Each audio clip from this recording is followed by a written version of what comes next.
Buenos días, estimados estudiantes de primero de secundaria. Continuando con el tema de Tiahuanaco, hoy nos corresponde ver la segunda parte, Tiahuanaco 2. La clase anterior, recordemos, habíamos visto acerca de la organización política, organización social y la economía de Tiahuanaco. En esta clase vamos a tratar sobre la religión. No olvidemos que la religión juega un papel muy importante en Tiahuanaco.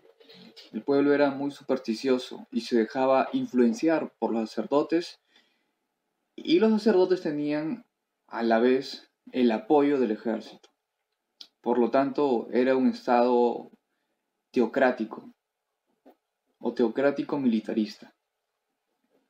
Por lo tanto, la religión juega un rol fundamental para poder manipular al pueblo, para poder obtener las famosas ofrendas, para que el pueblo trabaje para la clase privilegiada. A ver, nos vamos a dar cuenta que en muchas de las esculturas, en mucha de la arquitectura tiahuanaco, hay un Dios que siempre está en casi todas las figuras, en casi todas las manifestaciones. ¿A qué nos referimos? Exactamente, al Dios Huiracocha. En la diapositiva observamos una imagen. Tiene forma de humano, cabeza humana, pero en vez de cabellos tiene como serpientes, ¿ya? Y hace ademán a la forma del sol, ¿ya? Hay serpientes. Este dios Huiracocha representa al Dios todopoderoso, al Dios creador. Podemos ver que el dios Huiracocha tiene rasgos antropomorfos, tiene rasgos animalescos también, como por ejemplo las garras de jaguar. Vemos que en la mano derecha y en la mano izquierda tiene dos báculos. Por eso el dios Huiracocha le llaman el dios de los báculos, o el dios visco. ¿Por qué? Si se dan cuenta, los ojos del dios Huiracocha son relativamente grandes. Y recibe la calificación de dios visco. ¿Por qué? Porque este dios está mirando a la parte de arriba, o sea, con la mirada hacia arriba. Y cuando uno mira al sol, lagrimea, ¿ok? Tanta es la luz que hace que nuestros ojos comiencen a lagrimear. Es más, a este dios Huiracocha, a este dios en el cual el pueblo tiahuanaco creía, también se le llamaba el dios astronauta, ya que hacía ademán a un astronauta, ¿ya? Hacía ademán a un astronauta. ¿Cómo?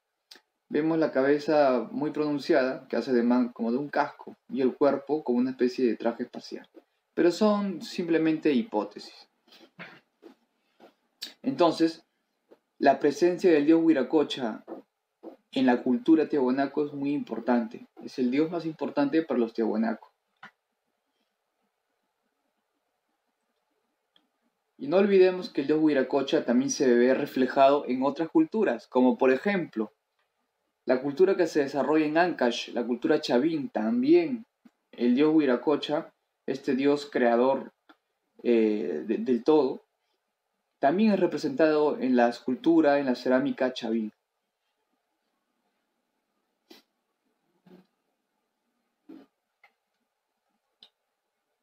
En lo que respecta a arquitectura y escultura, tenemos el complejo arquitectónico de Tiahuanaco. Se encuentra a 20 kilómetros al sur del lago Titicaca, ¿ya? ¿Cuál es la característica del complejo arquitectónico de Tiahuanaco? Es un centro urbano. ¿Qué significa? Es un centro donde la población vivía, ¿ya? Pero este centro urbano no lo ocupaba cualquier persona, solo lo ocupaban los nobles, la élite que gobernaba Tiahuanaco. El pueblo no vivía en este centro arquitectónico. Y dentro del centro arquitectónico van a haber divisiones. Por ejemplo, va a haber un edificio o una zona que va a ser para la parte administrativa, otro que es con funciones religiosas, ¿ya? Todo estaba dividido para un tipo de función. Dentro de este complejo arquitectónico se encuentra un edificio que se llama el Calasasaya. También hay otros edificios, como por ejemplo el templete semisubterráneo, el Quericala, el Putuni, la Cacoyu, entre otros. Son centros ceremoniales donde se van a hacer rituales. Tiene tres momentos, tres periodos el pueblo de Tiahuanaco. El periodo temprano, que es el periodo inicial, donde se desarrolla la arquitectura, la arquitectura pero gigantesca. El periodo clásico, ¿ya? Donde varía un poco la arquitectura gigantesca. Y el periodo posclásico o decadente. Es donde en Tiahuanaco los factores climáticos son adversos para la población. Y también van a haber problemas internos. Esto va a debilitar al pueblo de Tiahuanaco y va a terminar por disolverse. Podemos ver, y ya no simplemente imaginar, cómo era toda la zona del área ceremonial de Tiahuanaco. Vemos la pirámide de Pumapunku, la pirámide de Acapana, el templete semisubterráneo que ya había mencionado, el templo del Calasasaya, el Putuni, el Quericalá. Muchos de ellos, no se olviden, son centros administrativos, o sea, son centros donde se reseccionan los alimentos producto de las ofrendas. Y también van a haber centros religiosos, destinados solo para el culto. La Acapana. Vemos que la Acapana tiene en la parte frontal unas escaleras, ¿ya? Dos pequeñas escaleras presentan al lado izquierdo y al lado derecho. Y tiene una base piramidal. Podemos observar que en la imagen la Acapana tiene base piramidal y tiene un conjunto de escaleras y tiene como especie de pequeños niveles. El Pumapunco.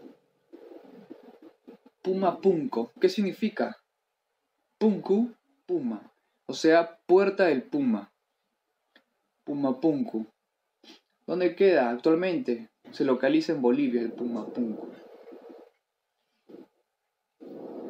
Luego tenemos al Calasasaya, que es un gran centro ceremonial.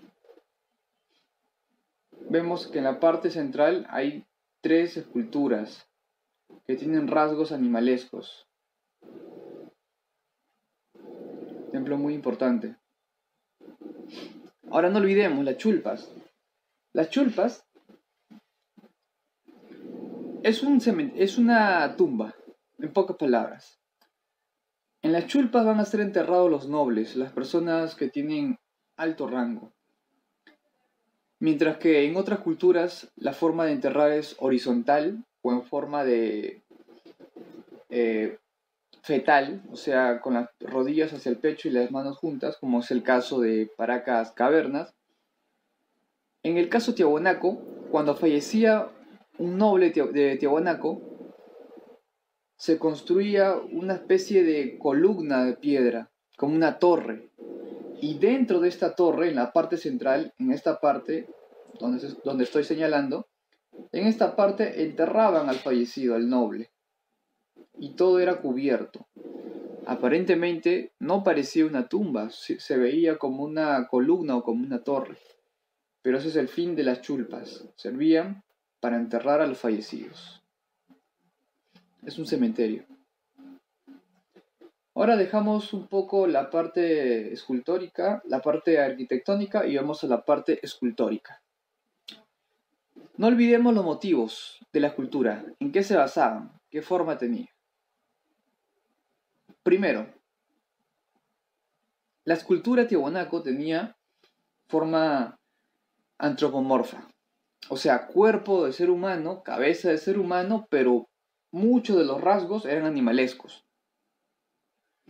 Ejemplo, en esta imagen vemos un ser humano muy alto, pero en vez de uñas presenta garras, ¿ok? Y vemos que posee dos iconos, o sea, como dos pequeñas varas, ¿ok? Tiene rasgos de animales y rasgos de ser humano.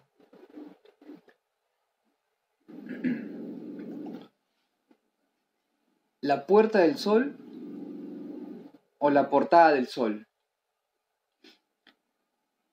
Esto representa a la escultura. ¿Por qué? Porque va a ser hecha en una piedra, en una sola roca. Esta puerta del sol tiene aproximadamente 4 metros de alto y 2.18 metros de largo.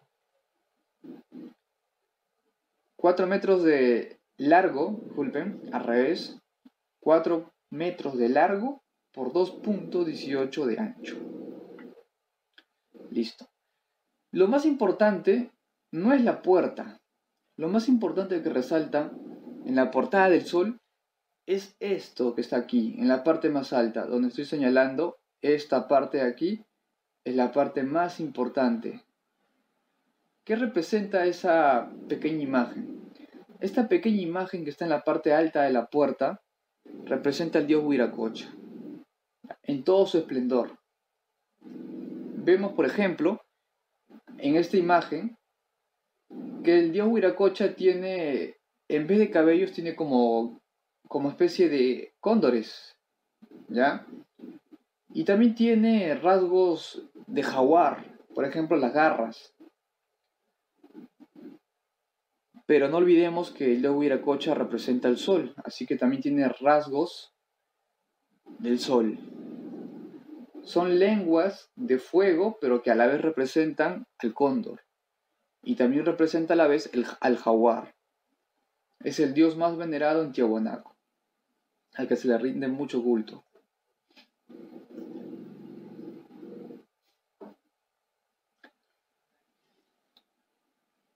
El famoso monolito de Bennett. Lo que observamos aquí es el monolito de Bennett, que representa una cabeza humana con rasgos animalescos. Por ejemplo, el jaguar, la serpiente. Este monolito de Bennett tiene 7 metros de altura y 30 centímetros. 7 metros y medio de altura. Y pesa aproximadamente 17 toneladas. ¿Ya? En lo que respecta a ciencias, el hombre de Tiahuanaco va a conocer lo que es astronomía, matemáticas, geografía. Y gracias a estos conocimientos se le van a permitir saber la temporada de lluvias, aprovechar mejor la tierra. Pero este conocimiento de ciencias no lo poseía el pueblo. El que poseía este conocimiento eran los sacerdotes. Ellos eran los encargados de los rituales y también los encargados de las técnicas agrícolas. En lo que respecta a metalurgia, el hombre de Tiahuanaco va a trabajar el oro, la plata y también una aleación que es estaño más cobre, creando el bronce. El bronce es un metal artificial que es más duro que el cobre y lo van a utilizar para crear armas y herramientas. En lo que es textilería, vamos a observar que van a utilizar la lana. Y los motivos de la textilería Tiahuanaco es representar al dios Huiracocha. Es por eso que vemos en este manto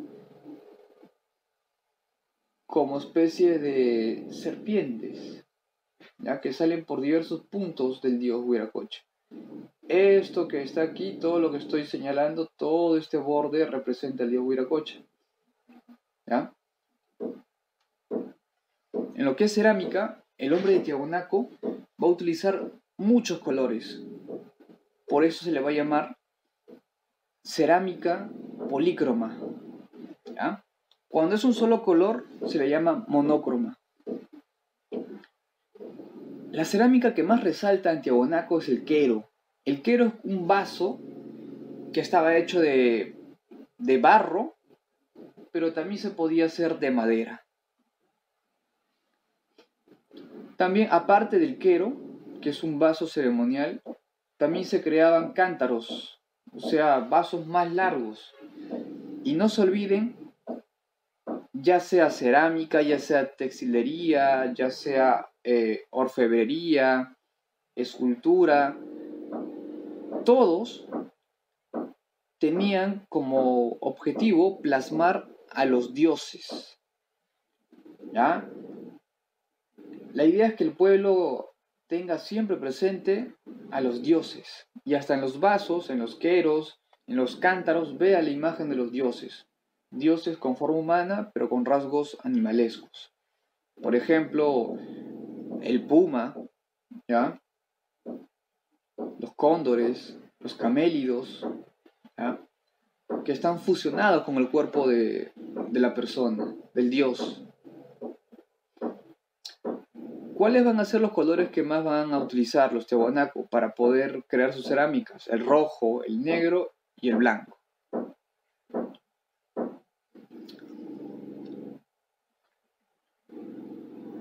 Muy bien, y no olvidemos que la parte final de la cultura tiahuanaco se debe a factores internos, guerras internas y a factores geográficos, a mala administración de las tierras, a la fertilidad de las tierras, al agotamiento de las tierras.